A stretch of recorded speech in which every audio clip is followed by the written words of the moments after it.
A Mafia boss visited his son's grave and found a nurse kneeling there with her daughter, whispering, "We have to visit Daddy." He froze. His son died 3 months ago with no wife, no child. Yet the little girl had his eyes, his birthmark, his everything. And she just called his dead son Daddy. The rain hit Vincenzo Moretti's black umbrella like bullets against armor. 3 months. 90 days since Marco's casket had been lowered into this wet earth, and still, the pain felt fresh as an open wound. Vincenzo's polished shoes sank slightly into the muddy path as he approached his son's grave. The cemetery was empty. Who else would be foolish enough to visit the dead in weather like this? He preferred it that way. No witnesses to see the great Vincenzo Moretti, feared across 5 boroughs, reduced to a grieving father. But as he rounded the marble angel marking the Moretti family plot, he stopped dead. Someone was already there. A woman knelt at Marco's headstone, her thin jacket soaked through, dark hair plastered to her skull. Beside her, a small child, no more than 4 years old, sat cross-legged in the mud, completely oblivious to the rain. The little girl was arranging flowers, purple irises, at the base of the grave with the focused intensity only children possess. Vincenzo's hand instinctively moved toward the gun at his hip. No one knew about Marco's resting place except family. He'd made sure of that. The funeral had been private, the location undisclosed. So, how did this woman? "It's okay, sweetheart," the woman whispered, her voice barely audible over the downpour. "We can go soon. Just let me say goodbye." The child looked up at her mother with enormous eyes. Even from 15 feet away, Vincenzo could see they were an unusual shade, golden brown with flecks of green. His breath caught. Marco had eyes exactly like that. "Mama," the little girl said, tugging at her mother's sleeve. "Why are we visiting Daddy? You said Daddy was in heaven." The woman's shoulders shook. "I know, baby. I know what I said. But this is different. Daddy." Vincenzo's mind reeled. Marco had never mentioned a child. Never mentioned a woman. In the last year of his life, Marco had been distant, secretive, but Vincenzo had assumed it was business-related stress. Marco had been working to expand the family's legitimate holdings, distancing himself from the bloodier aspects of their empire. But a secret family? The woman stood abruptly, finally noticing she wasn't alone. Her eyes went wide with recognition and terror. "We have to go," she said urgently, grabbing the child's hand. "Right now, Ari. Come on." But the little girl, Ari, pulled away. She ran to the headstone, pressing her small palms against the cold marble. "Bye-bye, Daddy," she whispered. "I love you." Vincenzo felt something crack inside his chest. The woman, Lena, he'd later learn her name was Lena, physically lifted the child and started walking quickly toward the parking lot. Too quickly. The kind of quick that meant she knew exactly who he was. "Wait," Vincenzo called out. She walked faster. "I said wait." His voice carried the authority of a man accustomed to obedience. Lena broke into a run, the child bouncing in her arms. Vincenzo followed, his longer strides easily closing the distance. As he got closer, he saw something that made his blood run cold. On the back of the child's neck, just visible above her collar, was a birthmark. Not just any birthmark, a distinctive port wine stain in the shape of a crescent moon. Marco had the exact same mark in the exact same place. "Stop," Vincenzo commanded, and this time something in his voice made Lena freeze. She turned slowly, clutching the child protectively against her chest. Up close, he could see she was younger than he'd thought, maybe 30. Pretty in an exhausted, worn-down way. A nurse's ID badge dangled from her jacket pocket. St. Catherine's Hospital, Lena Torres, RN. "Please," she whispered. "Please just let us go. We don't want anything." "We never wanted anything." "That child," Vincenzo said quietly, dangerously. "She called my son Daddy." No. "No, you don't understand." "Then make me understand." He stepped closer, and Lena instinctively backed up against her car, a beat-up Honda that had seen better days. "You're crying at my son's grave." This little girl has his eyes, his birthmark, and she calls him her father. You're going to tell me what Marco is to you, and you're going to tell me right now. Tears mixed with rain on Lena's face. The child, Ari, had started crying too, frightened by the angry man looming over them. Marco saved her life, Lena finally said, her voice breaking. That's all. He donated blood when she needed surgery. He visited us a few times in the hospital. He was kind to her. That's why she's 4 years old, Mr. Moretti. She doesn't understand death. She just knows the nice man who brought her coloring books and made her laugh isn't coming back. It was a reasonable explanation. Almost believable. But Vincenzo hadn't built an empire by accepting surface explanations. You know who I am. Everyone knows who you are. And yet you came here anyway. To a private cemetery. To a grave whose location isn't public knowledge. He leaned in. How did you find this place, Miss Torres? Lena's eyes darted to the side to tell. She was hiding something. Before she could answer, Ari wriggled in her mother's arms and dropped something, a small card, laminated and worn from handling. Vincenzo picked it up before Lena could stop him. It was a child's drawing. Stick figures, a man, a woman, a little girl. At the bottom, in Marco's distinctive handwriting, were the words, "For my brave little fighter. Get well soon. M." The date was from 2 years ago. Give that back, Lena demanded, but there was no force behind it. Only desperation. Vincenzo stared at the card, then at the child, then at Lena. 2 years. Marco had known this woman and child for at least 2 years, and never said a word. Get in your car, he said finally. Go home. Lock your doors. Lena blinked in confusion. What? I'm letting you go. For now, he stepped back, tucking the card into his pocket. But Ms. Torres? This conversation isn't over. Not by a long shot. She didn't need to be told twice. Within seconds, she had Ari buckled into a car seat and was speeding out of the cemetery, her taillights disappearing into the rain. Vincenzo stood there for a long moment, letting the rain soak through his expensive coat. Then he pulled out his phone and dialed a number. Tony, he said when his head of security answered. I need you to follow a gray Honda. License plate. He recited the numbers he'd memorized. Don't approach. Just watch. I want to know everywhere she goes, everyone she talks to. And Tony? Find out everything there is to know about a nurse named Lena Torres. He hung up and walked back to Marco's grave. The purple irises the woman and child had left were already wilting in the rain. What were you hiding from me, son? Vincenzo whispered to the headstone. What secrets did you take to your grave? The rain was his only answer. But Vincenzo Moretti was a patient man, and patient men always found their answers, one way or another. Vincenzo's town car idled at the cemetery exit, engine purring like a satisfied predator. Through the rain-streaked windshield, he watched Lena's Honda swerve slightly as she accelerated onto the main road. She was panicking. Good.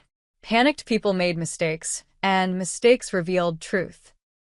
Follow her, he told his driver, Marcus, a former Marine who'd been with a family for 15 years. Keep 3 cars back. I want to know where she's running to. But even as they pulled onto the road, something gnawed at Vincenzo's instincts. The way Lena had looked at him, not with the calculated fear of someone involved in his world, but with the raw terror of a civilian caught in something she didn't understand. And that child, Ari, with her innocent confusion and Marco's unmistakable eyes. His phone buzzed. Tony, already working fast. Boss, the Honda's heading toward Bridgeport. Working class neighborhood. I've got Sal and Jimmy tailing from a distance, like you asked. Good. What else? Running her name now. Lena Torres, age 32, single mother, works double shifts at St. Catherine's in the pediatric ICU. No criminal record, not even a parking ticket. Bank accounts basically empty. She's living paycheck to paycheck. Not someone connected to his world, then. Not someone with resources or protection. Vincenzo's jaw tightened. If Marco had been involved with this woman and child, why keep it secret? Marco knew the family would protect what was theirs. Unless Marco was protecting them from the family. The thought sent ice through Vincenzo's veins. 20 minutes later, Lena's Honda pulled into a decrepit apartment complex where laundry hung from balconies despite the rain and graffiti decorated the walls. Vincenzo watched from a block away as she practically ran from her car, carrying the sleeping child wrapped in her jacket. Marcus, park here. I'm going in. Sir, you want backup? No. Just watch the exits. Vincenzo approached on foot, moving with a predatory silence that had served him well in his younger, bloodier days. He reached Lena's Honda just as thunder cracked overhead. The car was unlocked. Foolish, but then again, what did she have worth stealing? He opened the back door where the child's car seat sat. Crushed Cheerios on the floor, a worn stuffed rabbit, coloring books. On the seat itself, he found something that made him pause. A hospital bracelet, small enough for a child's wrist. The name read Ariana Torres, and the date was from 2 years ago, the same time frame as Marco's card. But it was the medical notes that caught his attention. Blood transfusion, type AB negative, donor anonymous. AB negative. Rare. Marco's blood type. Vincenzo photographed everything with his phone, then noticed something wedged under the seat, a prescription bottle. He pulled it out. Immunosuppressants. The child had received an organ transplant or had a serious autoimmune condition. Marco hadn't just visited this child. He'd saved her life. Suddenly, a figure emerged from the apartment building, Lena, without the child, moving with purpose toward her car. She stopped dead when she saw Vincenzo standing beside the Honda. "You're making this very difficult, Miss Torres," he said calmly, holding up the prescription bottle. Her face went white. "You can't. That's breaking and entering." The car was unlocked. Careless, for a woman with so much to protect, he pocketed the bottle. "We're going to have a conversation. Right now. You can invite me up to your apartment, or we can talk here in the rain where your neighbors can watch. Your choice." Lena glanced around desperately, as if help might materialize from the grimy buildings. It wouldn't. This neighborhood knew better than to interfere in matters that looked like Vincenzo's business. "Fine," she whispered. 5 minutes. That's all you get. I'll take what I need." He followed her into the building, noting the broken elevator and the stairwell that smelled of urine and cigarettes. Her apartment was on the 4th floor. She unlocked 3 separate deadbolts before pushing the door open. Inside, the contrast was stark. Where the building was neglected, Lena's apartment was immaculate. Cheap furniture, but clean. Children's drawings covered one wall. A small kitchen with a single plate drying by the sink. On the coffee table sat a photograph in a simple frame. Vincenzo picked it up before Lena could stop him. It showed Marco, alive, smiling, sitting in a hospital chair with little Ari on his lap. She was bald, clearly mid-treatment, but grinning widely. Marco was making a silly face for the camera. In the background, Vincenzo could see Lena, slightly out of focus, laughing. "When was this taken? Does it matter?" Lena's voice was hollow. She'd positioned herself between Vincenzo and the bedroom where her daughter slept. "Everything matters. The birthmark. The eyes." This, he held up the photo.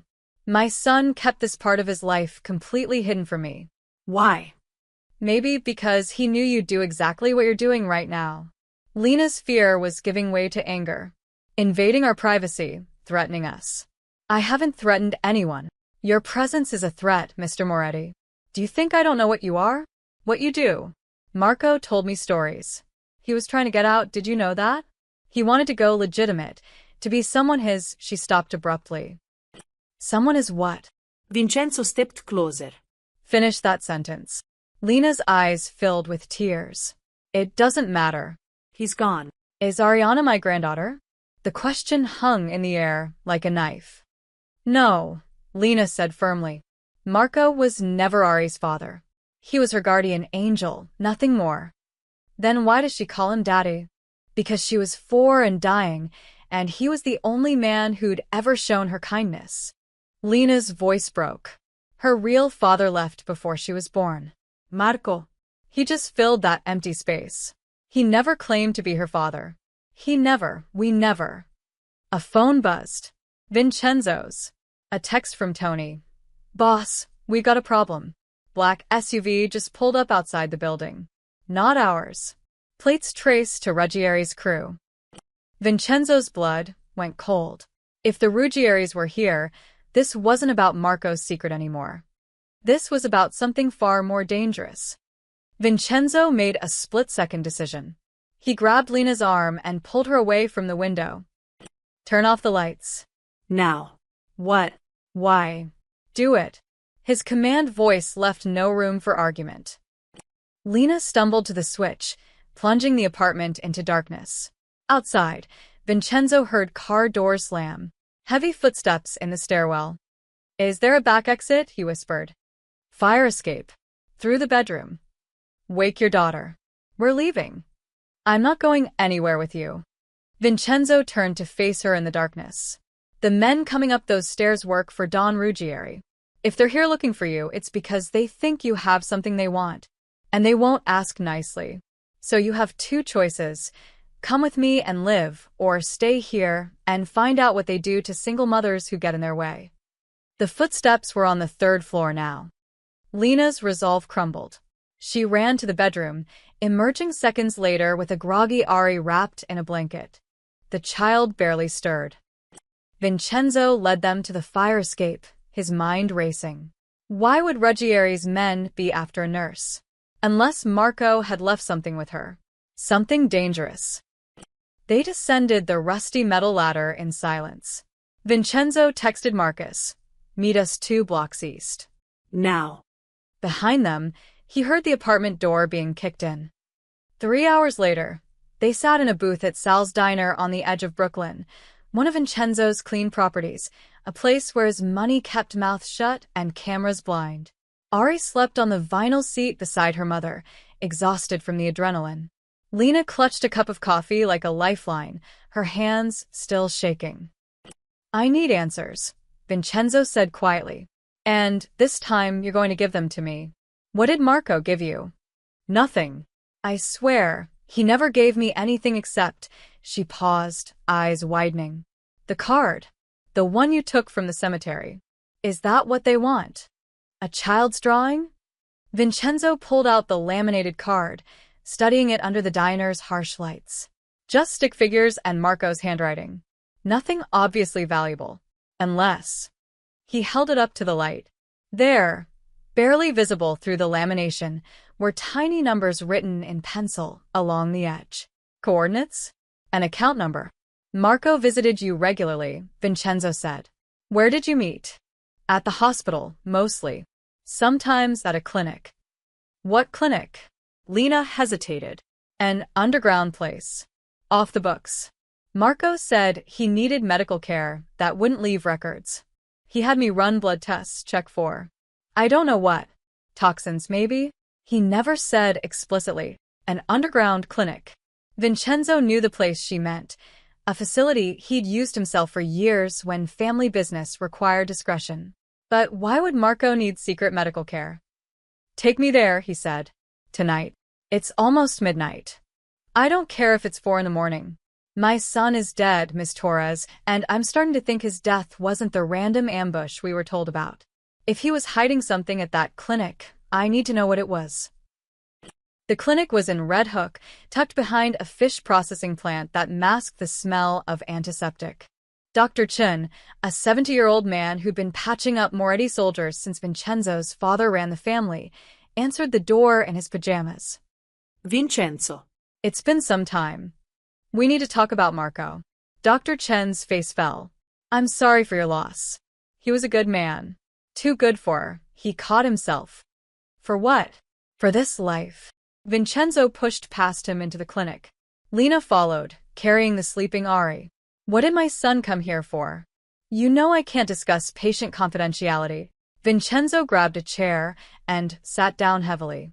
Chen, someone broke into Ms. Torres's apartment tonight looking for something Marco left behind. The Ruggieris are involved. If you want to honor Marco's memory, you'll tell me what he was doing here. Dr. Chen looked at Lena, who nodded slowly. The old doctor sighed and shuffled to a filing cabinet, pulling out a thick folder. Marco came here every week for the last 6 months of his life, Chen said. He was having blood work done. Testing for irregularities. What kind of irregularities? Poison. Specifically, slow-acting toxins that wouldn't show up in standard screenings. Chen opened the folder, revealing pages of test results. He was convinced someone in your organization was trying to kill him. Slowly, professionally. The words hit Vincenzo like a physical blow. That's impossible. Marco died in a drive-by. Wrong place, wrong time. Did he? Chen pulled out another document, an autopsy report that Vincenzo had never seen. This is the real autopsy, the one I performed here before the body went to the official medical examiner. Marco had toxic levels of arsenic in his system. Not enough to kill him outright, but enough to weaken him significantly over time. The drive-by might have finished the job, but someone had been poisoning your son for months. Lena gasped. Vincenzo felt his world tilting. Who? His voice was deadly quiet. Who had access to poison him? That's what Marco was trying to figure out. Chen handed over a notebook. Marco's handwriting filled the pages. Names. Times. Places. He suspected someone close. Someone at family dinners. Someone who knew his routines. Vincenzo flipped through the pages, his hands trembling. Near the end, one name appeared again and again, circled repeatedly. Ferro. His underboss. His most trusted advisor. Marco came to see Lena because she was outside the family, Chen continued. She was safe. He knew she'd help him without asking questions that might get back to whoever wanted him dead. Vincenzo looked at Lena with new understanding. He was protecting you. By keeping you secret. She nodded, tears streaming down her face. He said if anything happened to him, I should disappear. Take Ari and run. But I couldn't afford to run. And I hoped, that with him gone, whoever wanted him dead would forget about us. They haven't forgotten, Vincenzo said grimly. Which means Marco left something behind that they still want. And they think you have it. Morning light was breaking over Brooklyn when Vincenzo finally allowed Lena to return home. He'd insisted on having his men sweep the building first. All clear. The Ruggieri crew had vanished into the night. But something felt wrong. Predators didn't give up that easily. I need to get Ari's medication, Lena said as Marcus pulled up to her building. And clothes. We can't keep wearing the same. 5 minutes, Vincenzo interrupted. Marcus and Tony go in with you. You don't touch anything that looks disturbed. Lena nodded, too exhausted to argue. She'd been awake for 24 hours straight, running on fear and adrenaline. Ari stirred in her arms, finally waking up. Mana, ing hungry. I know, baby. We'll get breakfast soon. I promise. They climbed the stairs, the elevator still broken, probably would be forever. When they reached the 4th floor, Lena's apartment door stood ajar. Not kicked in like she'd expected from the earlier intrusion, but carefully opened. The locks had been picked clean. Wait here, Tony commanded, drawing his weapon. He and Marcus entered first, while Vincenzo kept Lena and Ari in the hallway. The silence stretched. Then Tony's voice. Boss, you need to see this. Vincenzo guided Lena inside, keeping Ari's face pressed against her mother's shoulder so the child wouldn't see. The apartment had been destroyed. Not ransacked, destroyed. Systematically, professionally, thoroughly. Every cushion had been sliced open, stuffing spilling out like guts. The drywall had been punctured in multiple places. Floorboards pried up. Even the children's drawings on the wall had been torn down and shredded. Someone had been looking for something specific, and they'd been willing to tear apart a child's home to find it. Lena made a sound like a wounded animal. No, no, no, no. She ran to Ari's bedroom. Vincenzo followed and found her on her knees amid the wreckage of her daughter's sanctuary. The bed had been overturned, the mattress gutted. Every toy had been ripped open. The small bookshelf lay splintered on the floor. They destroyed Mr. Hoppy, Lena whispered, holding up the remains of the stuffed rabbit Vincenzo had seen in the car. Its head had been torn off, the seams ripped apart to check inside. Ari's had him since she was a baby. Since before Marco. Since. She broke down completely. Ari, still in the doorway, stared at the destruction with wide eyes. Mama? Why is my room broken? Don't look, sweetheart. Don't. But it was too late. The child had seen everything. Vincenzo felt something dangerous ignite in his chest. This wasn't just business anymore. This was personal. You didn't terrorize children. You didn't destroy a little girl's safe space. There were rules, even in his world, and someone had just broken the most fundamental one. Tony, get forensics here. I want prints, DNA, anything. And put a team on this building 24/7. Boss, with all respect, maybe we should just move them to a safe. I said guard this building. Vincenzo's voice could have cut steel. This is her home. No one gets to take that from her. But even as he said it, he knew they couldn't stay here. Not tonight. Maybe not ever. Lena stood up slowly, still clutching the destroyed rabbit. There's nothing here. Whatever they were looking for, I don't have it. I never had it. Marco never gave me anything except kindness and she stopped, her face going pale. Oh God. What? The storage unit. Marco had a storage unit. He gave me a key 6 months ago, said it was just in case. I never used it. Never even thought about it after he died. Vincenzo grabbed her shoulders. Where's the key? I don't know. It was in my jewelry box, but... She ran to her bedroom, digging through the wreckage. The jewelry box had been smashed, its contents scattered. But there, under a broken mirror, was a small brass key with a number etched on it, 347. Do you know which facility? Queens. The big one off the highway. He said it was climate-controlled, that he had some of his mother's things stored there. Lena's hands were shaking as she held the key. Do you think that's what they were looking for? Do you think Marco hid something there? Only one way to find out. Vincenzo took the key. But we're not going unprepared. And you're not coming back here until this is over. I can't afford a hotel. You're not going to a hotel. He made a decision that would have been unthinkable 24 hours ago. You're coming to one of my properties. A safe house in Westchester. It's secure, isolated, and no one outside my inner circle knows about it. I can't accept. You don't have a choice, Miss Torres. Someone tore apart your home looking for Marco's secrets. They'll be back. Next time, they might not wait until you're gone. He glanced at Ari, who was now crying softly, overwhelmed by the destruction. Is that a risk you're willing to take with your daughter?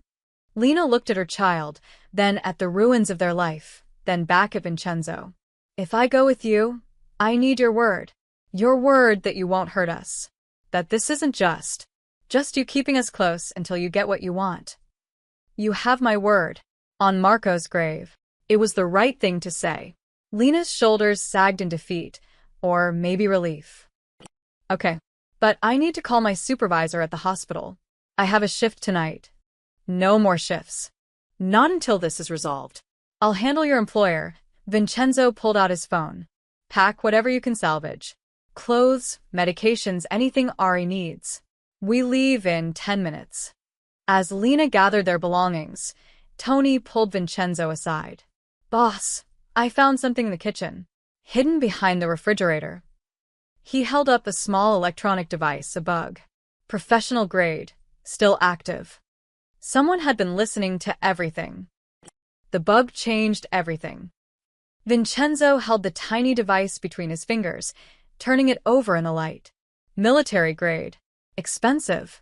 The kind of equipment that required connections and serious money. Whoever planted it hadn't just been searching Lena's apartment. They'd been monitoring her for days, maybe weeks. How long has this been active? He asked Tony. Can't tell without taking it to our tech guy. But based on the model, it's got a range of about half a mile. Someone's been parked nearby listening. Which meant they'd heard everything. Lena mentioning the storage unit. The key. The location in Queens. We need to move. Now Vincenzo crushed the bug under his heel. Change of plans. We're not going to the safe house yet. Boss. If they've been listening, they know where we're headed. They'll hit the storage unit before we get there. Or worse, They'll wait and ambush us. He turned to Lena, who was stuffing clothes into a garbage bag since her suitcase had been slashed to ribbons. Ms. Torres, we need to talk. Somewhere public. Somewhere they can't touch us. I don't understand. The diner. The one I took you to last night. It's neutral ground, and it's got enough of my people around to keep us safe. He checked his watch. We meet there in 2 hours. That gives me time to check something first. Lena's eyes narrowed. Check what? Whether my organization has a leak. Because someone knew exactly where to find you, and the list of people with that information is very, very short. 2 hours later, Vincenzo sat across from Lena in the same vinyl booth at Sal's diner. This time, Ari was awake, working her way through a stack of chocolate chip pancakes that was bigger than her head. The normalcy of it, a child eating breakfast, felt surreal against the backdrop of bugs and break-ins. Lena looked worse in the daylight. Dark circles under her eyes, hair unwashed, wearing the same clothes from yesterday. But there was something different in her expression now. The fear was still there, but it had been joined by anger. I want the truth, she said quietly, watching Ari color on the paper placemat. All of it. Who was Marco really? What was he involved in? And why is everyone so desperate to find whatever he left behind? Vincenzo had spent the last 2 hours soul-searching. Marco's notebook, the one Dr. Chin had given him, contained more than just suspicions about Pharaoh. It contained evidence, detailed logs of meetings, money transfers, shipments that didn't match official records. Marco had been building a case against someone in the organization. Maybe multiple someones. My son was trying to go legitimate, Vincenzo began. He wanted to clean up the family business, transition us away from the darker elements. But when you try to shine light into dark corners, you find things people want to keep hidden. Like what? Like a trafficking operation I knew nothing about. Human trafficking, the words tasted like poison. Marco discovered that Pharaoh, my underboss, had been running it for years using our infrastructure. Pharaoh was in business with the Ruggieri's, using our ships, our warehouses, our protection, all without my knowledge. Lena's face went white. Human trafficking? Like. Yes, Vincenzo's jaw clenched. The worst kind. Marco was gathering evidence to expose it. Not just to me, but to the feds. He was going to burn down that entire operation, even if it meant bringing federal attention to the family. So Pharaoh killed him. Pharaoh poisoned him, weakened him, then probably leaked his location to the Ruggieri's, who finished the job and made it look random. Vincenzo pulled out Marco's notebook, sliding it across the table. It's all in here. Names, dates, locations. This is what they're looking for. This is what they think you have. Lena stared at the notebook like it was a live grenade. But I don't have it. You do. They don't know that. And even if they did, they can't be sure Marco didn't make copies. Didn't hide additional evidence somewhere else. He paused. Like in a storage unit in Queens. We have to go there. We have to get whatever Marco left. We will. But first, I need you to understand something. Vincenzo leaned forward. Marco kept you secret to protect you. But he also kept you close because he trusted you. That card he gave you with the numbers on it, I had my tech guy analyze it. Those aren't coordinates. They're a password. Lena blinked. A password to what? We don't know yet. But my guess? Whatever's in that storage unit needs that password to access it. Marco left you the key because he knew if anything happened to him, you'd be smart enough to stay away, unless someone came looking. Someone like me, he smiled grimly. My son knew I'd find you eventually. He was counting on it. That's insane. Why not just tell you himself? Because he didn't know who to trust.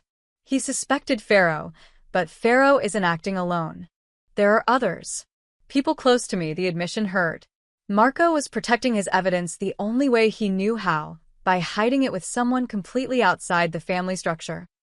Ari suddenly spoke up, syrup on her chin. Mama, can we go see Daddy's treasure? Both adults froze. What did you say, baby? Lena asked carefully. Daddy's treasure. The place with all the boxes. He took me there once when you were at work. Mrs. Chin watched me while he did important stuff. She went back to coloring, oblivious to the bombshell she'd just dropped. Vincenzo and Lena exchanged looks. Ari, Vincenzo said gently, do you remember what Daddy's treasure looked like? The little girl nodded enthusiastically. Big silver boxes. With lights. He said they had really important stories inside. Stories that would help people. Digital storage. Marco had kept backups. Did Daddy give you anything to remember the treasure by? Vincenzo pressed. A toy? A picture? Ari reached into her pocket and pulled out something that made Lena gasp, a small USB drive on a keychain, shaped like a heart. He said to keep it safe. That it was our secret. Lena's hands shook as she took it. Ari, honey, you've had this the whole time? Since before Daddy went to heaven? Uh-huh. I keep it in my special pocket. The one you sewed inside Mr. Hoppy, her face fell. But the bad people broke Mr. Hoppy. They'd been one seam away from finding it. One more minute of searching through that destroyed rabbit, and the Ruggieri's would have had everything. Vincenzo looked at the USB drive, then at the 4-year-old girl who'd been carrying Marco's insurance policy for 3 months, without knowing it. Miss Torres, he said quietly, I think it's time we visit that storage unit. Because whatever's on this drive, Marco made damn sure the full story survived him. They never made it to the storage unit. Halfway to Queens, Ari started coughing. At first, Lena dismissed it, just excitement, too much sugar from breakfast. But then the child's breathing became labored, wheezing with each inhale. Her lips started turning blue. Pull over. Lena screamed. Pull over now. Marcus swerved to the shoulder of the expressway. Lena was already in the back seat, digging through her purse for Ari's emergency inhaler. But when she pressed it to her daughter's lips, nothing happened. Empty. She'd forgotten to refill it in all the chaos. Hospital, Lena gasped. We need a hospital. No hospitals, Vincenzo said sharply. If Ruggieri's people are watching for you, that's the first place they'll look. Every ER in the city will have your photo by now. My daughter can't breathe. Lena's voice cracked with panic. Ari's eyes were rolling back, her small body convulsing. Vincenzo made a split-second decision. Marcus, take us to Dr. Castellano's place. Morningside Heights. Move.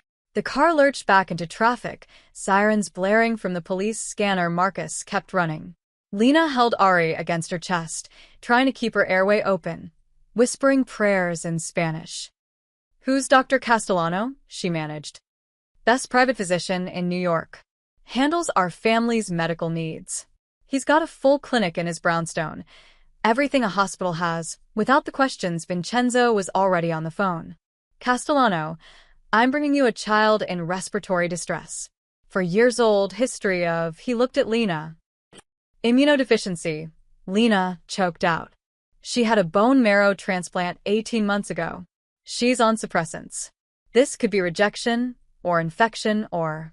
You hear that? Vincenzo said into the phone. Have everything ready. 5 minutes. They made it in 4.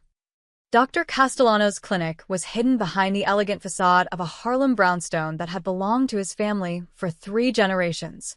Inside, it was pure medical efficiency, examination rooms, monitoring equipment, even a small surgical suite. Castellano was 60, silver-haired, with steady hands that had saved more Moretti lives than Vincenzo could count. He had Ari on oxygen within 30 seconds, starting in 4 within a minute. Talk to me, he said to Lena as he worked. What's her baseline? What medications is she on? Lena rattled off the list: immunosuppressants, antivirals, prophylactic antibiotics. Castellano's eyes widened. This child had a transplant? When? Where? St. Catherine's. 18 months ago.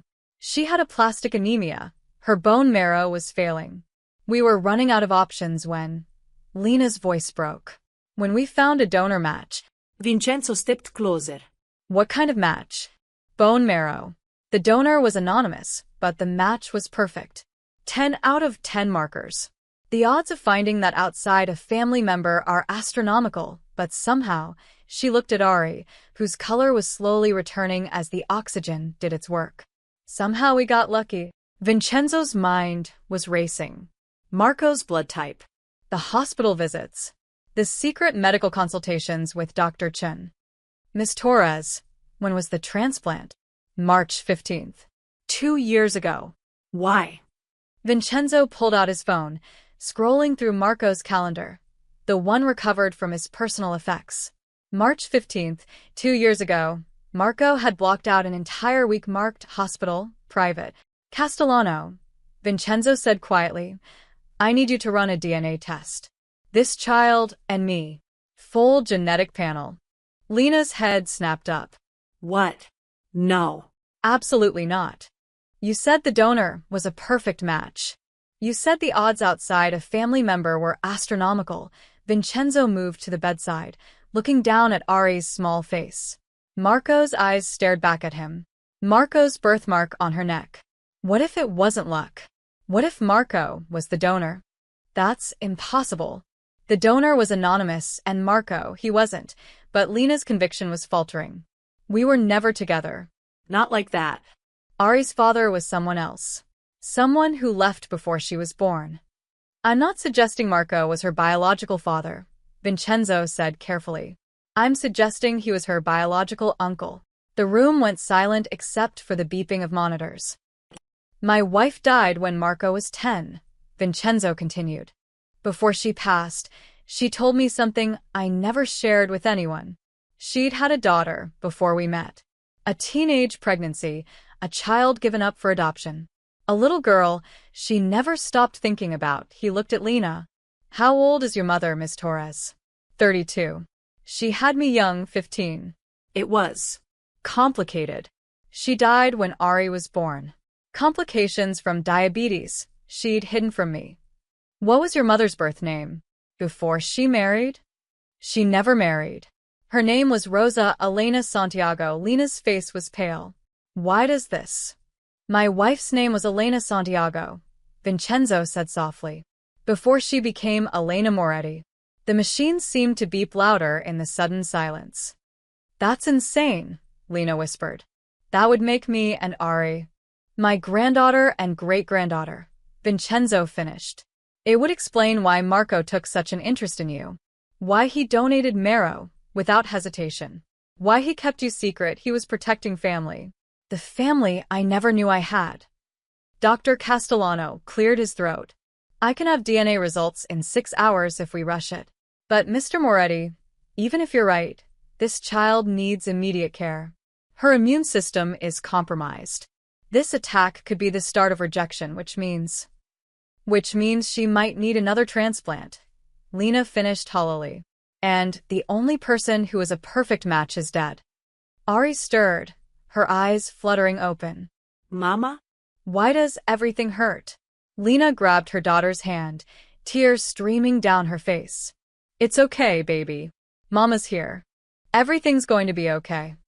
But Vincenzo saw the lie in her eyes. Nothing was okay. His son was dead, possibly murdered by people he'd trusted.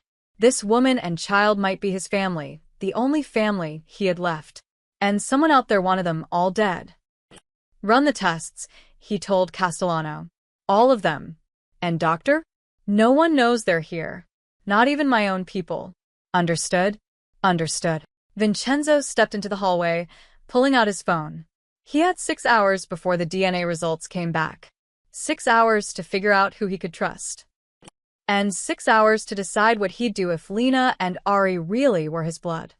In his world, family was everything. But family also made you vulnerable in ways that could get everyone killed. The DNA results came back in 5 hours, not 6.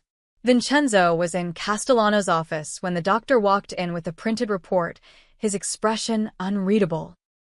Well, Vincenzo asked, though part of him already knew. Ari is your great-granddaughter. 99.9% certainty. Castellano set the papers on the desk. Lena is your granddaughter. Elena's child from before you met. The genetic markers don't lie. Vincenzo stared at the scientific proof of what his gut had been telling him. Family. Real family. Not the kind built on loyalty and fear, but the kind written in blood and bone. And her condition? Stable for now. But the episode was a warning sign. Her body is starting to reject the transplant. Without intervention, She has maybe 6 months. With a new donor, maybe years. Maybe a lifetime. Find a donor then. Money is no object. It's not about money, Vincenzo. It's about compatibility. The registry shows no matches. Her best chance would be a family member, a sibling, a parent. He paused meaningfully. An uncle, Vincenzo finished bitterly. Like Marco. Like Marco. Castellano confirmed. I'm sorry. Vincenzo's phone buzzed. A message from Tony. Boss, you need to see this. Now. He found Tony in the brownstone's secure communications room, a laptop open in front of him. On the screen was surveillance footage from Lena's apartment building, time-stamped from the previous night. This is from the building across the street, Tony explained. I pulled favors to get it. Watch. The grainy footage showed 3 men entering Lena's building at 11:47 p.m., while Vincenzo had been at Dr. Chen's clinic learning about Marco's poisoning. The men wore dark clothes, moved with military precision. 20 minutes later, they emerged carrying nothing. Professional job, Tony said. They knew exactly what they were doing. But that's not the interesting part. Look at this. He fast-forwarded to footage from an hour later. A different vehicle arrived, a black SUV with tinted windows. 4 men got out. These moved differently, sloppier, angrier. They kicked in doors, made noise. The Ruggieri crew that had spooked them away. 2 separate teams, Vincenzo said slowly. 2 separate searches. Exactly. The first team was ours. The words hit like a physical blow. What? I ran the plates. The car belongs to one of our shell companies. And boss, Tony pulled up another window, showing clear footage of one man's face as he looked up at a security camera. That's Matteo, Ferro's nephew, part of his personal crew. Vincenzo's blood ran cold. Ferro sent his own men to search Lena's apartment. Before the Ruggieris. Like he knew they were coming and wanted to get there first, Tony pulled up more files. It gets worse. I've been digging into Ferro's communications like you asked. He's been in contact with Don Ruggieri for months. And boss, there's video. The next footage showed a parking garage. 2 men meeting in shadow. One was unmistakably Ferro, thick build, distinctive scar on his left hand. The other was younger, sleeker. Ruggieri sont Carlo. The audio was muffled, but Tony had cleaned it up. Ferro's voice came through. The kid has it. The nurse's daughter. Marco gave it to her before he died. Some kind of USB drive. Then get it, Carlo's voice responded. My father's patience is running out. If that evidence surfaces. I know what happens if it surfaces. I'm the one who helped cover up the shipments, Ferro's voice turned harsh. But the old man is protecting them now. Vincenzo's gone soft over this nurse. Then maybe it's time for a new old man. Silence. Then Ferro. What are you suggesting? I'm suggesting that if Vincenzo Moretti were to have an accident while protecting some nobody nurse and her kid, the family might need new leadership. Leadership that understands the value of our partnership. You want me to kill Vincenzo. I want you to think about your future. About what side of this you want to be on when the dust settles. The video ended. Tony looked at Vincenzo with grim certainty. He's planning a move, boss. And soon. He knows we're getting close to the truth. Vincenzo's mind was racing. Ferro had helped poison Marco. Had worked with the Ruggieris to eliminate his son. And now he was planning to kill Vincenzo himself and take over the family. Where is Ferro now? His usual spot. The social club in Staten Island. He's got 6 guys with him, his personal crew. And our people? Who can I trust? Tony didn't hesitate. Me. Marcus. Sal from the diner. Maybe a dozen others who were loyal to Marco. But boss, the family split. Ferro's been building his own power base for years. If this goes public, if there's a war. There won't be a war, Vincenzo's voice was ice. Because Ferro's already made his choice. He chose money and power over family. Over my son, he stood. Contact everyone we trust. Tell them to be ready. But don't make a move yet. What are you going to do? I'm going to give Ferro exactly what he wants, an opportunity to make his move. But first, I need to make sure Lena and Ari are somewhere he can never find them. Back in Ari's recovery room, Vincenzo found Lena asleep in a chair beside her daughter's bed, her hand clutching the child's. They looked peaceful, despite everything. Family. His family. The only blood relatives he had left in this world. The USB drive sat on the side table, Marco's insurance policy, his final gift. Evidence that could bring down Pharaoh, the Ruggieris, and half a dozen other corrupt operations. But using it meant war. Meant putting Lena and Ari directly in the crossfire. Vincenzo's phone buzzed again. This time, an unknown number. A text message with an attached image. The photo showed Lena's apartment building from outside. In the foreground, a rifle scope was visible, crosshairs centered on a window. The message read, "You can't protect them forever. Give us the drive or the next bullet finds the child." They'd found them. Somehow, despite all his precautions, Pharaoh and the Ruggieris had found them. Vincenzo looked at his sleeping great-granddaughter, hooked up to machines that were keeping her alive, and made a decision. If they wanted war, he'd give them war. But first, he'd make sure the only family he had left survived it. The transfer happened in darkness. Vincenzo had Castellano sedate Ari lightly for the journey, easier on the child, and safer if things went wrong. Lena sat beside her daughter in the back of an unmarked ambulance, one of 3 identical vehicles that left Castellano's brownstone simultaneously, each heading in different directions. "Where are we going?" Lena asked as the city lights faded behind them. "Somewhere that doesn't exist on any map," Vincenzo replied from the front passenger seat. "Somewhere only 5 people in the world know about." The safe house was 90 minutes north, hidden in the Catskills among rolling hills and dense forest. The property had belonged to Vincenzo's father, bought under layers of shell companies so deep that even law enforcement had never found it. A 2-story stone house that looked modest from the outside but had been fortified like a bunker, bulletproof windows, reinforced doors, a security system that would make the Pentagon jealous. They arrived just before midnight. Marcus and Tony had gone ahead to sweep the property and stock supplies. Inside, the house was surprisingly warm. Wood floors, comfortable furniture, nothing like the cold, safe house Lena had imagined. "The master bedroom is upstairs," Vincenzo said as Tony carried the sleeping Ari inside. "Medical equipment is already set up. Castellano will check in twice daily via secure video." Lena followed Tony upstairs, getting Ari settled. The room had been transformed into a mini hospital suite, monitors for stands, medications lined up on a dresser. But someone had also added touches for a child, stuffed animals on a chair, coloring books on the nightstand, a nightlight shaped like a butterfly. Who did this? Lena whispered. "Boss's orders," Tony said simply. He wanted her to feel safe. After Tony left, Lena explored the room more carefully. That's when she saw them, framed photographs on the far wall. A young boy, maybe 8 or 9, grinning at the camera with a baseball glove. The same boy, older now, in a graduation gown. A teenager standing beside a beautiful dark-haired woman. Marco.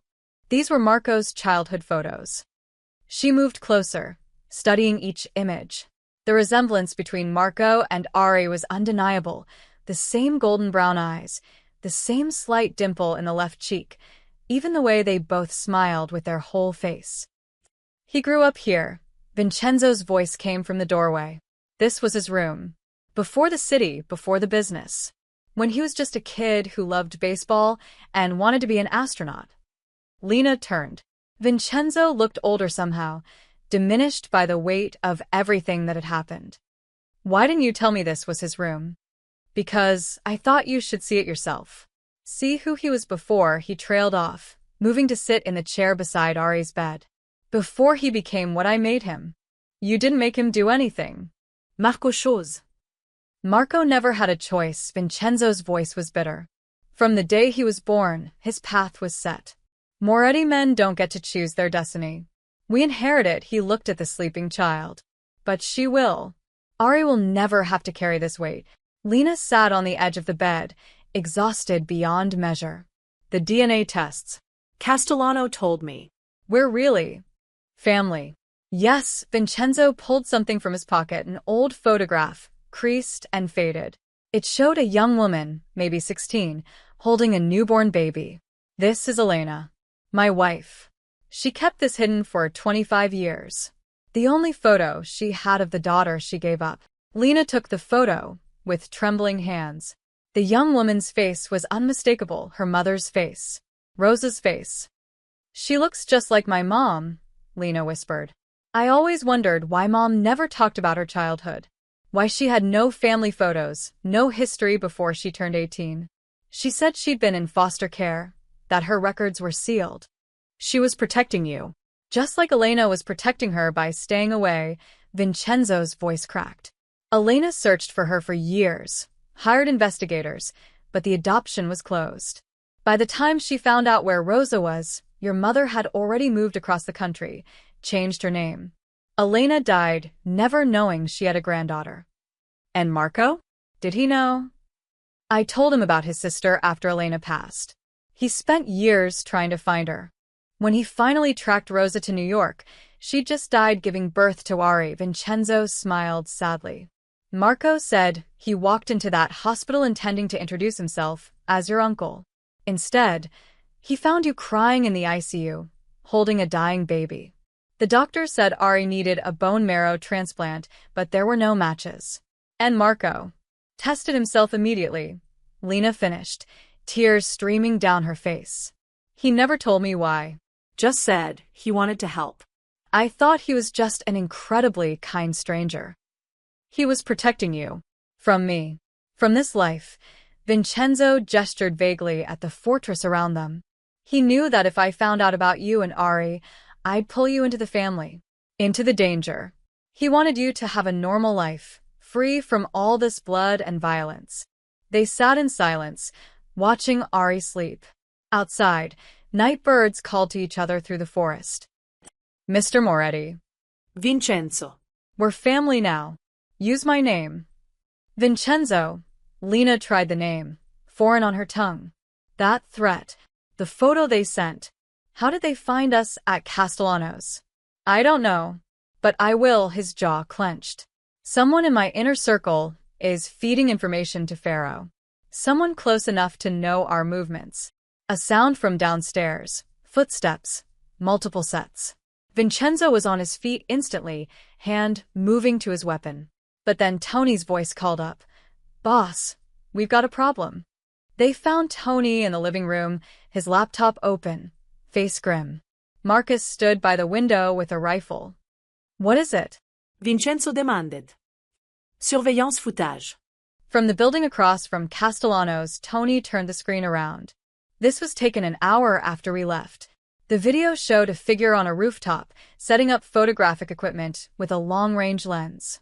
The figure turned toward the camera for just a moment, long enough for facial recognition software to ID him. That's Paulie, Vincenzo said slowly. He's been with us for 15 years. Drives for the family. I trusted him. There's more. Tony pulled up financial records. He's been making deposits. 10,000 every 2 weeks for the last 3 months. Always cash. Always from a different branch. Pharaoh's been paying him. Vincenzo's voice went deadly quiet. How many others? How many people on my payroll are working for that bastard? Before Tony could answer, every light in the house went out. Emergency generators kicked in after 3 seconds, enough time for someone with night vision to get into position. Marcus shouted a warning, but it came too late. The first window exploded inward in a shower of bulletproof glass and smoke grenade. Then the second. The third. Get upstairs. Vincenzo roared at Lena. Lock the door, and don't come out. But Lena was already running, taking the stairs 3 at a time, driven by the only instinct that mattered, protect her child. Behind her, she heard gunfire. Shouting. The sounds of men fighting and dying. Pharaoh had found them. And this time, there was nowhere left to run. Lena slammed the bedroom door and threw the deadbolt. Ari was awake now, eyes wide with terror as smoke began seeping under the door. Mama, what's happening? Shh, baby. It's okay, Lena's hands shook as she disconnected Ari from the monitors. They didn't have time for careful procedures. She scooped her daughter up, looking desperately around the room for another exit. The window. But they were on the second floor, and Ari was too weak to. Gunfire erupted directly below them. Someone screamed. Then silence, horrible and complete. Lena's nursing instincts took over. The closet. She carried Ari into Marco's old closet, burrowing behind winter coats that still smelled faintly of his cologne. She pressed her hand over her daughter's mouth, her own heart hammering so loud she was sure someone would hear it. Footsteps on the stairs. Multiple sets. Then Vincenzo's voice, cold as death. "You're making a mistake, Pharaoh." "The only mistake I made was waiting this long," Pharaoh's voice, right outside the bedroom door. "Open up, Vincenzo. Or I start putting bullets through the wood, and we see what hits." "You won't kill the child. You need her alive to get the USB drive." Doi. "The nurse will give me anything I want once I've got her daughter bleeding in front of her." A pause. Last chance. The door or the girl's life. Lena felt Ari trembling against her. She closed her eyes, preparing to give herself up. The sound of splintering wood. But not from the bedroom door, from downstairs. New voices shouting orders. Federal agents? Police. "It's a raid," someone yelled. FBI. Chaos erupted. More gunfire, this time accompanied by flashbangs and the distinctive crack of tactical weapons. Ferro swore viciously.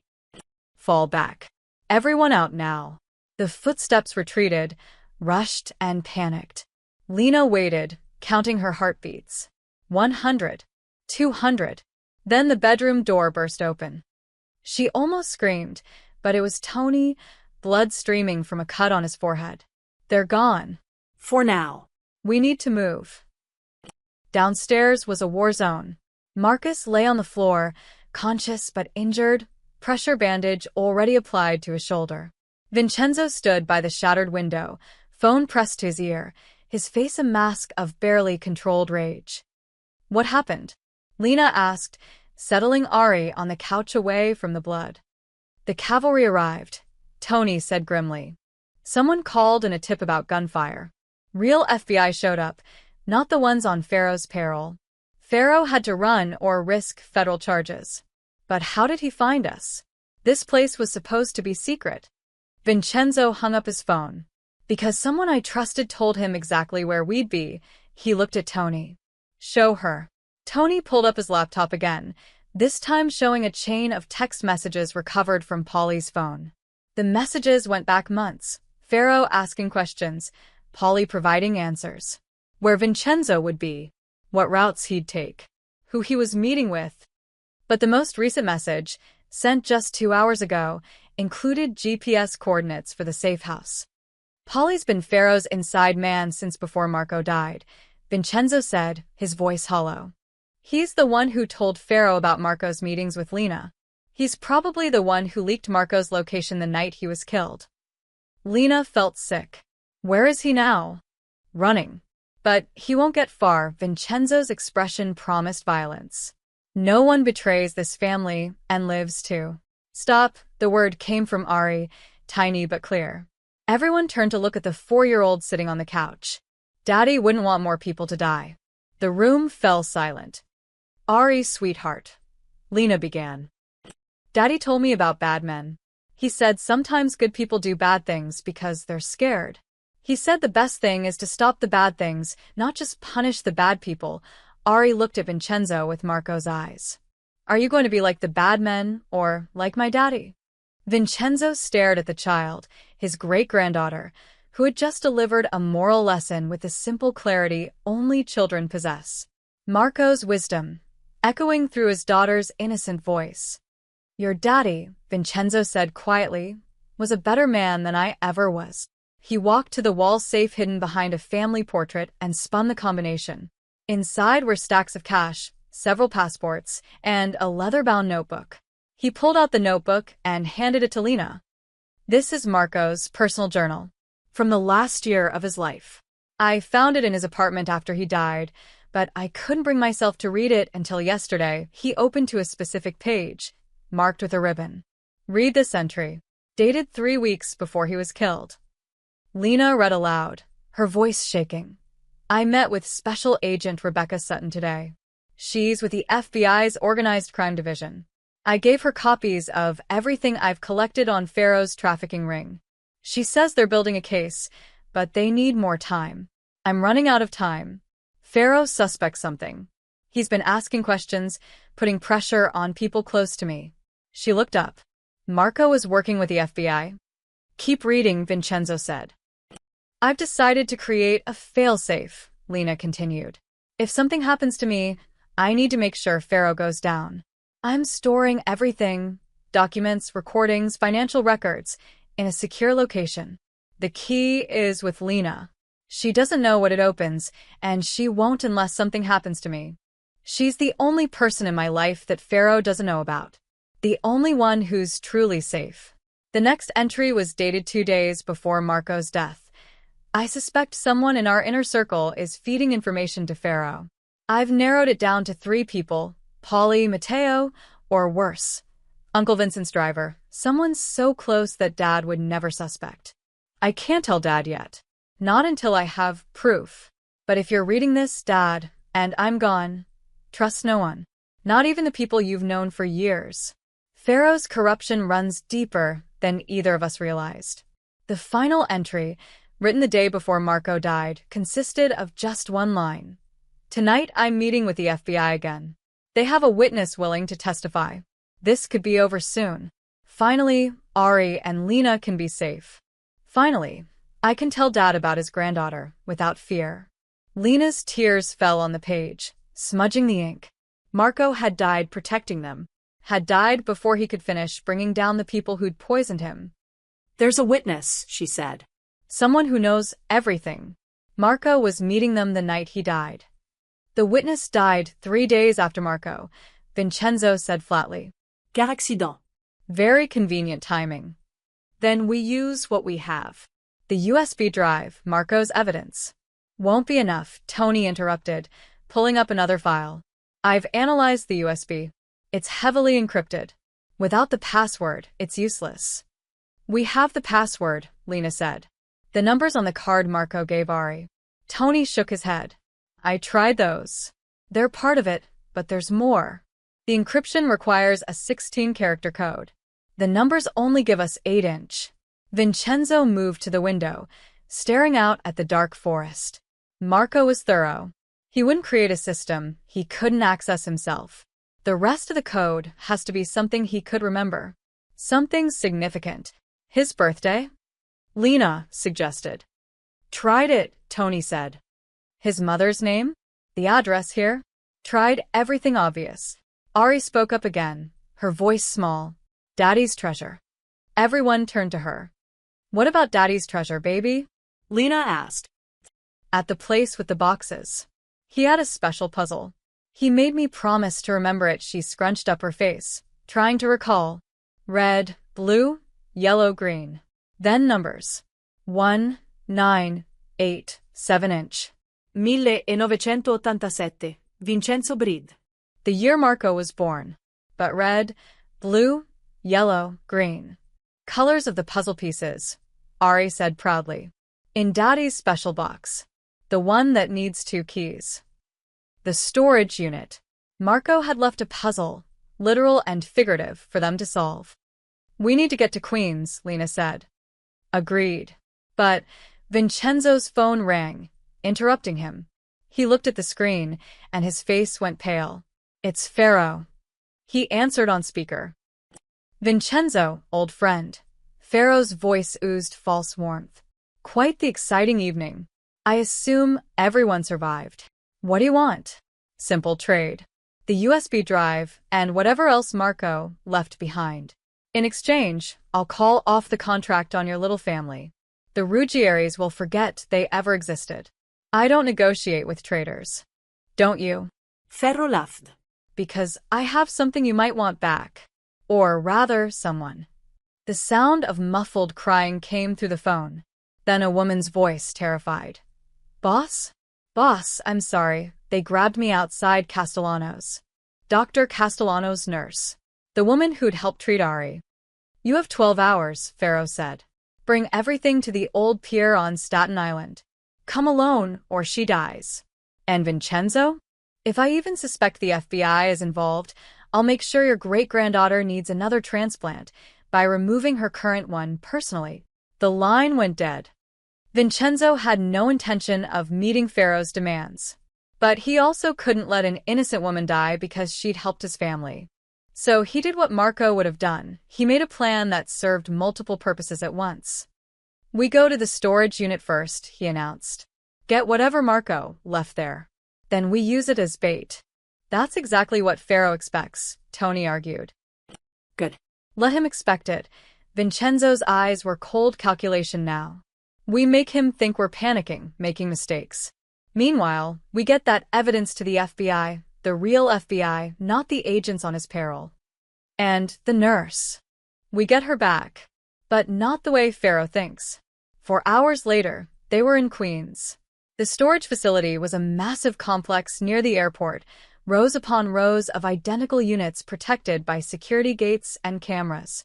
Marco's unit, number 347, was on the 3rd floor of the climate-controlled building. Lena used the key, while Vincenzo and Tony kept watch.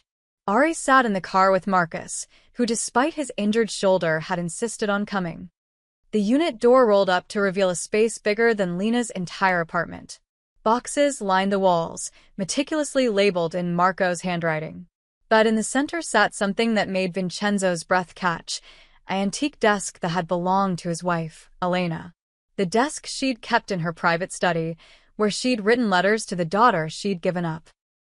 He kept her desk, Vincenzo whispered. Lena approached it carefully. On the surface sat a puzzle box, elegant wood inlay in red, blue, yellow, and green. Exactly as Ari had described. And on the box, a dual-lock mechanism requiring 2 keys. I have 1 key, Lena said, pulling out the brass key from the cemetery. Where's the other?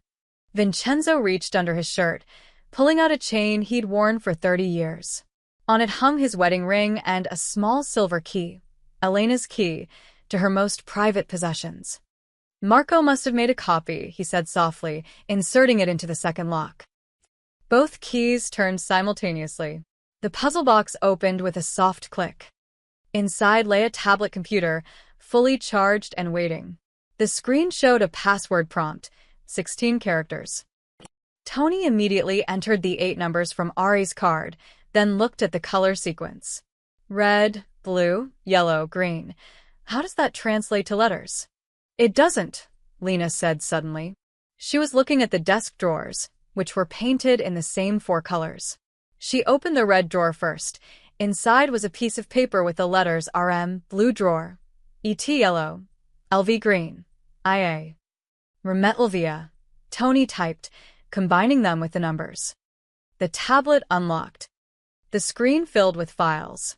Hundreds of documents, photos, audio recordings. Years of evidence against Pharaoh and the Ruggieri family. Shipping manifests for human trafficking routes. Financial records showing money laundering. Photos of politicians and police officers accepting bribes. And most damning, a video of Pharaoh personally meeting with trafficking victims, selecting which ones to process. This is enough to put him away for life, Tony breathed. Multiple life sentences. Then we need to get it to the FBI, Lena said. Agent Sutton, the one Marco was working with, is dead, Vincenzo interrupted. Died in a mugging 2 months ago. He pulled out his phone. But I know someone else. Someone who owes Marco a favor. He dialed a number. Assistant Director Chin? This is Vincenzo Moretti. Yes, that Vincenzo Moretti. I need to speak with you about my son. No, this isn't a trap. Marco was working with one of your agents before he died. Agent Sutton. He left behind evidence that, he paused, listening. You already knew? Then why haven't you? I see. You needed corroboration. Well, I'm offering it now. Full cooperation. Everything Marco collected, plus my testimony about Pharaoh's operations. Yes, I understand what that means for me. I don't care. Some things are more important than. The window exploded. Not from a bullet, from a concussion grenade. Tony tackled Vincenzo to the ground as smoke filled the storage unit. Lena grabbed the tablet and dove behind a stack of boxes. "It's a hit," Tony shouted, pulling his weapon. "They tracked us." But that was impossible. No one knew about this location except Marcus. The realization hit Vincenzo like ice water. Marcus had been with them the whole time. Marcus had driven them here. Marcus, who'd been Vincenzo's driver for 15 years. Through the smoke, figures in tactical gear rappelled through the shattered window. Not Pharaoh's men. These moved with military precision. Private contractors. Lena scrambled toward the door, clutching the tablet. One of the contractors cut her off. She did the only thing she could, threw the tablet back toward Tony and ran in the opposite direction, drawing the attacker away. No, Vincenzo roared, but 2 contractors were already on him. Tony caught the tablet, secured it in his jacket, and made for the emergency exit. But more contractors poured in from the stairwell. They were surrounded. A voice crackled over a loudspeaker. "Vincenzo Moretti, you're under arrest for racketeering, money laundering, and conspiracy to commit murder. This is the FBI. Stand down." But something was wrong. Real FBI would have used the front entrance, would have evacuated civilians first. These men were executing a tactical assault on a storage facility, with a child nearby in the car. "These aren't feds," Tony said, reaching the same conclusion. "They're dressed like them, but..." One of the contractors pulled off his helmet. It was Pharaoh's nephew, Matteo. Surprise, Matteo grinned. "Uncle Pharaoh sends his regards." See, the thing about fake FBI raids, nobody questions them until it's too late. Outside, Vincenzo heard tires squealing. His phone buzzed, a message from a number he didn't recognize. "We have the child. Storage facility roof. 10 minutes. Come alone or she goes over the edge." They'd taken Ari. Lena's scream echoed through the storage unit as she realized the same thing. The contractors had used the smoke as cover to extract Marcus, who'd carried Ari out a side exit. Marcus hadn't been wounded in the safe house attack. That blood had been fake, a performance to maintain his cover.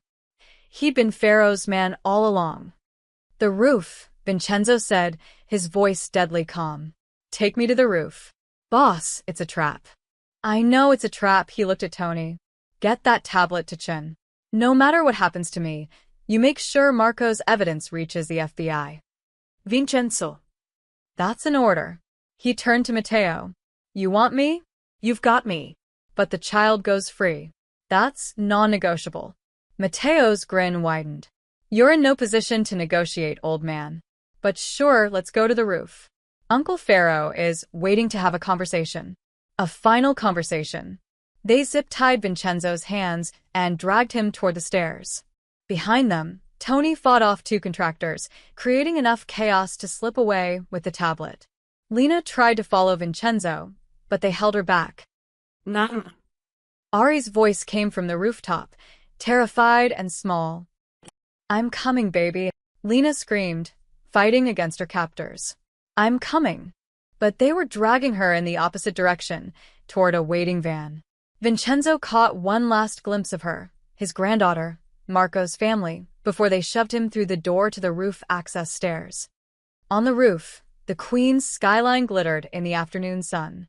A helicopter sat on the far side, rotors already spinning. And standing at the edge, holding Ari by one small arm, was Marcus. The driver. The man Vincenzo had trusted with his life for 15 years. The man who'd probably driven Marco to his death. "Hello, boss," Marcus said over the rotor noise. "Sorry it had to end this way, but business is business." "Where's Pharaoh?" Vincenzo demanded. "Change of plans," Marcus smiled. "See, Pharaoh thinks he's taking over your empire, but I've got other ideas. With you dead, Pharaoh compromised, and the Ruggieri's in federal custody thanks to Marco's evidence, which I'll be keeping. By the way, someone needs to step up. Someone who knows all your secrets. Someone who's been planning this for a very, very long time." He'd been played, not just by Pharaoh, but by a man he'd trusted even more. "Let the child go," Vincenzo said. "She's 4 years old. She has nothing to do with this. She has everything to do with this. She's leverage. With her, you'll sign over everything, your businesses, your accounts, your connections. You'll legitimize my takeover, and then he shrugged. Accidents happen on rooftops. Ari was crying, reaching for Vincenzo with her free hand. And in that moment, looking at Marco's eyes in that little girl's face, Vincenzo made his choice. He'd spent his whole life building an empire on blood and fear. He'd lost his wife, his son, and nearly lost the only family he had left. No more. Okay, Vincenzo said. You win. I'll sign whatever you want. Just let me hold her first. Let me say goodbye. Marcus hesitated, calculating odds. Then he nodded and pushed Ari toward Vincenzo. The moment Ari was in his arms, Vincenzo ran. Not toward the helicopter. Toward the edge of the roof. Toward the fire escape 3 feet below the edge, the one he'd spotted the moment he stepped onto the roof. He jumped. Vincenzo hit the fire escape hard, his body absorbing the impact to protect Ari. Pain exploded through his ribs, but he kept moving, taking the metal stairs 3 at a time while bullets sparked off the railing above him. Get him, Marcus screamed. Don't let him reach the ground. But Vincenzo had navigated fire escapes in his youth, had run from police and rivals across rooftops, just like these. Age had slowed him, but desperation gave him speed. He reached the 2nd floor landing and kicked through a window into someone's storage unit, glass shattering around them. Ari clung to his neck, sobbing but silent, smart enough to know screaming would give away their position. It's okay, Piccola, he whispered in Italian, the endearment his own mother had used. Grandfather has you. You're safe now. He heard boots pounding down the fire escape. No time. He grabbed a tarp from the storage unit and wrapped Ari in it, tucking her behind a stack of boxes. Stay here, he commanded gently. Don't move. Don't make a sound. When it's safe, a man named Tony will come for you. Only Tony. You remember him? She nodded, terrified. Brava ragazza. He kissed her forehead and felt something wet. Blood. His blood, from a cut above his eye he hadn't noticed. I love you, Ari. Tell your mama. Tell her Marco was right about everything. Then he ran, leading Marcus's men away from his great-granddaughter. 2 floors down, Vincenzo burst into the main corridor just as Tony emerged from a stairwell, the tablet still secured in his jacket. Their eyes met, a lifetime of loyalty communicated in a single glance. Ari's on 3, East Wing, blue door, behind boxes, Vincenzo said rapidly. Get her out. Get the evidence to Chen. Finish what Marco started. Boss. That's an order, Tony. My last 1 inch. He pressed something into Tony's hand, the silver key from Elena's chain. Give this to Lena. Tell her. Tell her she was always family. Always. Gunfire erupted from the stairs. No more time. Tony ran toward the 3rd floor. Vincenzo ran toward the front entrance, toward the sunlight, toward the FBI vehicles that had just pulled up, real ones this time, Assistant Director Chen herself stepping out. Chen. Vincenzo shouted. Marcus Delgado is your mole. He's on the roof with a helicopter, trying to extract. Chen's eyes widened. She started barking orders into her radio. Units to the roof, block all exits, ground the helicopter. But Marcus had always been 3 steps ahead. The helicopter was already lifting off, banking hard toward the East River. And rappelling down from the storage facility roof came Matteo and 4 other contractors, weapons drawn. The parking lot exploded into chaos. FBI agents took cover behind vehicles. Matteo's men returned fire with military precision. Civilians screamed and ran. And in the middle of it all, Vincenzo saw Lena being dragged toward a van by 2 men in fake FBI gear. No more running. No more hiding. Vincenzo Moretti had built his empire on decisive action, on doing what others wouldn't. He'd always known how his story would end. Violent, bloody, probably alone. But he'd be damned if he'd let his family suffer for his sins. He charged. No weapon, no backup. Just an old man running toward armed contractors with nothing but rage and love propelling him forward. The first man turned too late. Vincenzo's shoulder caught him in the chest, driving him into the van's side panel. The second raised his gun, but Vincenzo was already inside his guard, grabbing the weapon, turning it. The gun fired. Once, twice. Both contractors went down. Lena stared at him in shock. Vincenzo. Go. Tony Hazari. Run. She ran. Vincenzo turned to face Matteo, who'd broken off from the main fight, his expression twisted with rage. You should have stayed down, old man. Pharaoh wanted you alive, but I'll settle for dead. Where is Pharaoh? Vincenzo demanded, his stolen gun pointed at Matteo's chest. Around them, the FBI was overwhelming the remaining contractors. The helicopter was circling back, Marcus making a last desperate attempt at extraction. Right here. The voice came from behind. Vincenzo turned to find Pharaoh emerging from the storage facility, hands raised, walking toward the FBI with a smug expression. Assistant Director Chen, Pharaoh called out. I'm here to surrender myself into federal custody. I wish to negotiate a deal in exchange for testimony against Vincenzo Moretti and the trafficking operations run by the Ruggieri family. The bastard was flipping, trying to save himself by burying everyone else. He poisoned my son. Vincenzo roared. He ran the trafficking operations. The evidence. What evidence? Pharaoh smiled. The tablet? The one that conveniently appeared after Marco's death? Who's to say you didn't fabricate it to frame me? After all, you're the one who's been running this organization for 40 years. I'm just an employee who followed orders. Chen looked between them, calculating. We'll sort this out at the federal building. Both of you are coming in for questioning. No, Vincenzo's voice was absolute. This ends now. Here. He raised the gun. Not at Pharaoh. At the helicopter, which was now hovering directly overhead, Marcus leaning out to provide covering fire for Matteo's escape. Vincenzo fired 6 shots in rapid succession. 3 hit the tail rotor.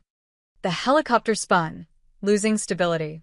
Marcus's face appeared in the open door, shocked, as he realized what Vincenzo had done.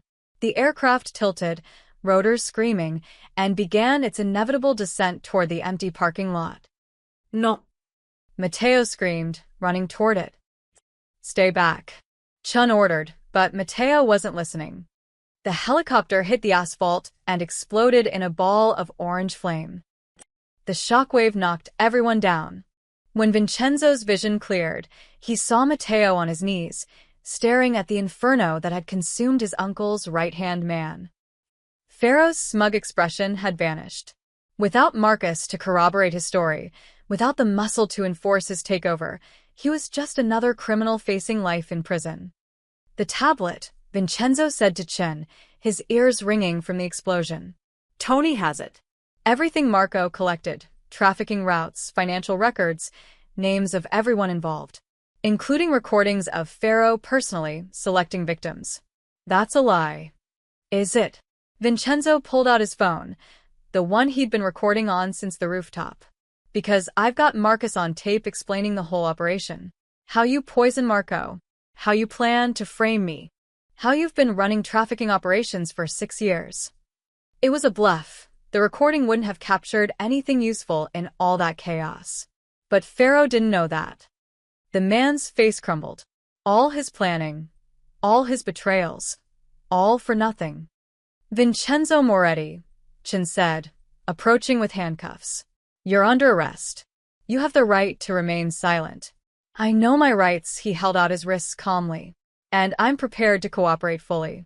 Every business operation, every connection, every crime I've ever committed. In exchange for protection for my family. Witness protection for Lena Torres and Ariana Torres. New identities, new lives far from all this.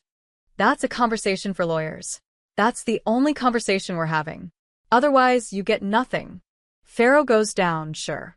But everyone else in my organization? They disappear. The empire continues under new management. Is that what you want? Chen stared at him for a long moment. Then she nodded. We'll talk. But first, where's the child? As if summoned, Tony appeared from the building, carrying Ari. Behind him, Lena ran toward them, tears streaming. Baby. Oh God, baby. Mother and daughter reunited in the parking lot while smoke rose from the burning helicopter. Vincenzo watched them, handcuffed and surrounded by federal agents, and felt something he hadn't felt in decades. Peace. Marco's evidence would bring down Ferro and the Ruggieris. The trafficking operation would end. And Lena and Ari would finally be safe, free from the violence that had defined the Moretti family for generations. Can I say goodbye? He asked Chin. She hesitated, then nodded. 1 minute. They brought him to Lena, who was checking Ari for injuries with practiced medical efficiency. When she saw Vincenzo, she stood. You saved her. Marco saved her first. I just finished the job. He looked at Ari, who peered at him from behind her mother's legs. You were very brave today, Piccola. Just like your uncle Marco. Will you go to jail? Ari asked with the blunt honesty of childhood. Yes. For a long time. But you'll be safe. That's all that matters. But we're family now, Ari said, her eyes, Marco's eyes, filling with tears. Family stays together. Vincenzo knelt down, ignoring the FBI agent's warning to stay back. Sometimes family means letting go. Letting the people you love have better lives than you could give them. He pulled off his wedding ring, Elena's ring, and pressed it into Lena's hand. This belonged to your grandmother. She'd want you to have it. Vincenzo. Time's up, Chin said, pulling him back. As they led him toward the federal vehicles, Vincenzo looked back one last time. Lena held Ari close, both of them watching him leave. The last of his bloodline. The family he'd found just in time to lose them. But they were alive. They were safe. And that, finally, was enough. 6 months later, the federal case against Ferro and the Ruggieri organization concluded with convictions on all counts. Human trafficking, racketeering, murder, the charges filled pages. Ferro would spend the rest of his life in a supermax prison.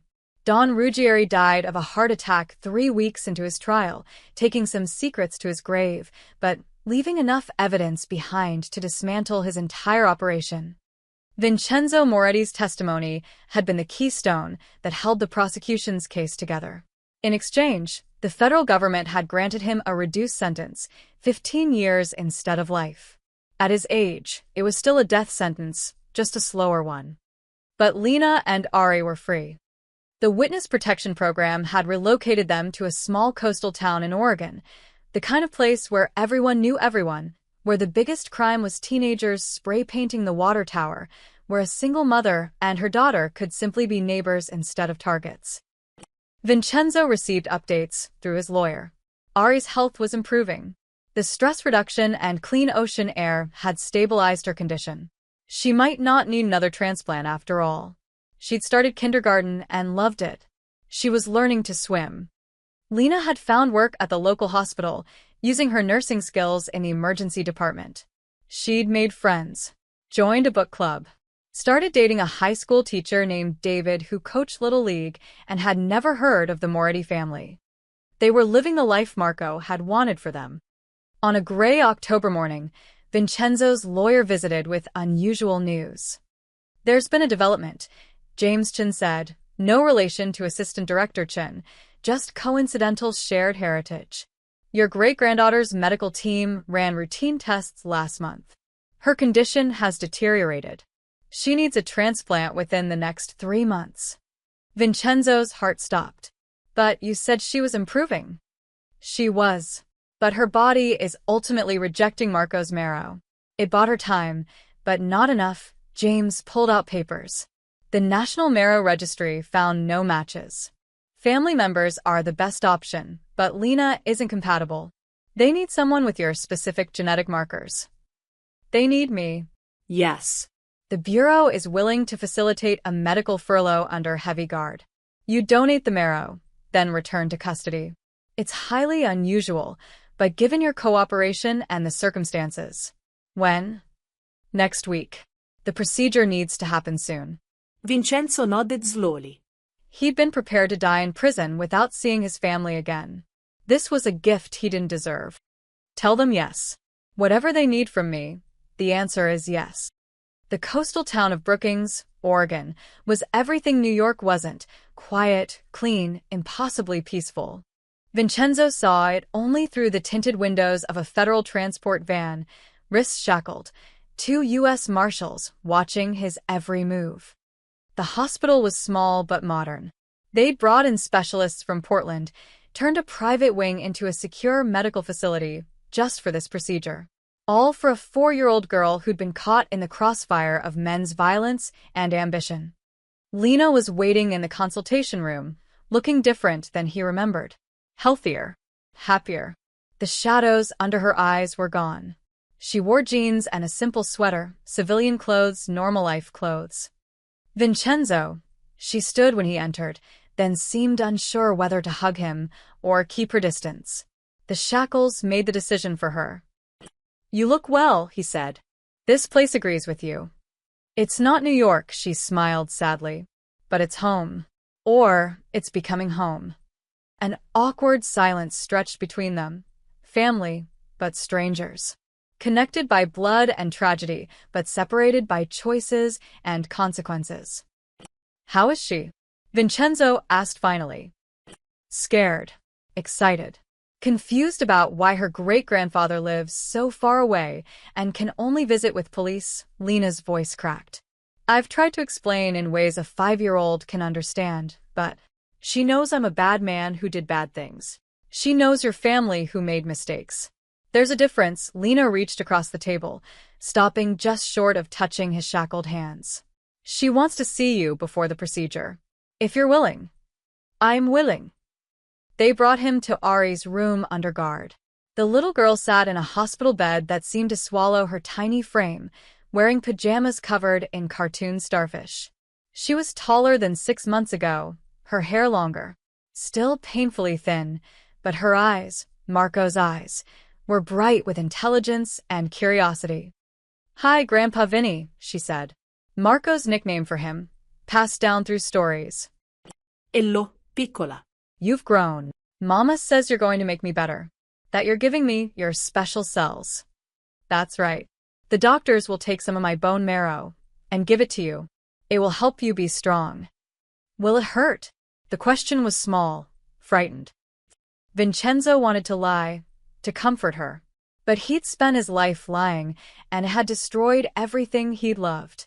So he told the truth. Yes. For both of us. But sometimes the things worth having hurt first, like building strong muscles or learning something difficult. The pain means we're getting better. Ari considered this with the seriousness only children possess. Then she held out her pinky finger. Promise you'll be okay? Mama says promises are important. Vincenzo hooked his pinky with hers, the shackles clinking softly. I promise. And you promise to be brave. I promise. The marshals gave them 5 more minutes. Vincenzo used them wisely, asking about school, about her friends, about the ocean she could see from her bedroom window. Normal grandfather questions. Normal family conversation. When they came to take him for pre-op, Ari called out one last time. Grandpa. Daddy Marco visits me sometimes. In my dreams. He says you're a good man who forgot how to be good. But you're remembering now. Vincenzo's vision blurred. Your daddy was smarter than all of us. The bone marrow extraction was excruciating, needles drilling into his hip bone, drawing out the precious cells that might save Ari's life. Vincenzo bore it silently, thinking of Marco, of Elena, of all the pain he'd caused in his life and the small amount of good he might finally do. The transplant was successful. Within weeks, Ari's body accepted the new marrow. Her counts improved. Color returned to her cheeks. The doctors cautiously used the word remission. Vincenzo returned to federal prison in upstate New York and resumed his sentence. But something had changed. Other inmates noticed it. The old man who'd once ruled the city now spent his time writing letters, mentoring younger prisoners, teaching them about the choices that led him here and the choices they could still make. He corresponded with Lena weekly. She sent photos. Ari on her first day of first grade. Ari learning to ride a bike. Ari in a school play dressed as a tree. A normal childhood. A safe childhood. 2 years into his sentence, Vincenzo received special permission for a visitor who wasn't his lawyer. Lena brought Ari, now 7, healthy, vibrant, for 1 hour in the prison visiting room. "I'm getting married," Lena said. To David. "He's a good man. He wants to adopt Ari, give her his name. I wanted you to know. To give your, I don't know, blessing? Permission?" "You don't need my permission to be happy," Vincenzo said. "You have my blessing. Both of you deserve all the happiness this world can give." Ari had drawn him a picture, a stick-figure family standing in front of a house by the ocean. In the sky, 2 angels watched over them. One labeled Daddy Marco, the other labeled Grandma Elena.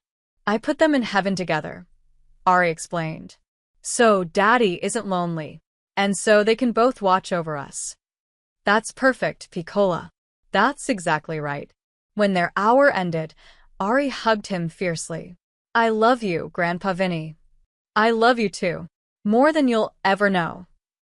On the 3-year anniversary of Marco's death, Vincenzo received a letter from Lena with a photograph enclosed. It showed her standing at Marco's grave. They'd made a special trip back to New York, breaking witness protection protocol just for this moment. The grave was covered in fresh flowers. Purple irises, the same kind they'd left that rainy night when everything changed. The letter read, "Dear Vincenzo, we came to say thank you to Marco for saving Ari's life twice, once with his marrow, once with his evidence. And to you for finishing what he started, for choosing us over your empire. Ari wanted me to tell you that she learned about DNA in school. She knows now what it means that you're family. She knows you gave her the gift of life, just like Marco did. She says when she grows up, she wants to be a doctor, so she can save people too. The witness protection program is ending next year. We're keeping the new names, the new life, but we'll be free to travel. Ari wants to visit you. She wants you to meet her little brother. I'm pregnant, due in March. David and I are naming him Marcus Vincent, after the 2 men who saved my daughter's life.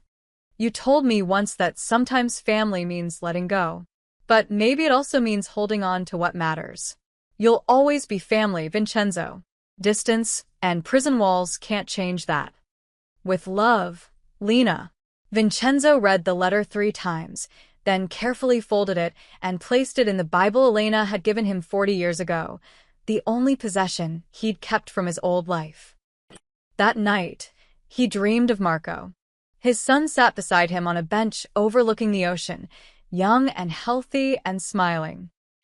"You did good, Dad," Marco said. "I'm proud of you. I destroyed everything we built." "No." "You saved everything that mattered." Lena's happy. Ari's healthy. They're free. That was always the goal, Marco stood, offering his hand. The empire's gone, but the family lives on. That's the legacy that counts. Vincenzo took his son's hand. "I miss you." "I know. But I'm not really gone. I'm in Ari's eyes. In her courage. In the choices she'll make because of the example you set. Both the bad choices that taught her what not to do, and the good ones that showed her it's never too late to change." The dream faded, but the peace remained. Vincenzo Moretti died 4 years later, at age 73, of heart failure. He'd lived long enough to meet his great-great-grandson Marcus Vincent, to see Ari graduate middle school with honors, to walk Lena through her nursing degree celebration over a video call. His funeral was small, just Lena, Ari, David, and little Marcus. No criminal empire. No soldiers. No violence. Just family, saying goodbye to a man who'd spent his life building the wrong things and his final years trying to make it right. They buried him beside Marco and Elena, the family reunited at last. On his headstone, beneath his name and dates, Lena had inscribed words from his final letter to her. "Some men leave empires. I leave only love. That is enough." And in that small cemetery, on a hill overlooking the city he'd once ruled through fear, Vincenzo Moretti finally found the peace that had eluded him in life. His empire was dust. His family was free. And that, in the end, was everything.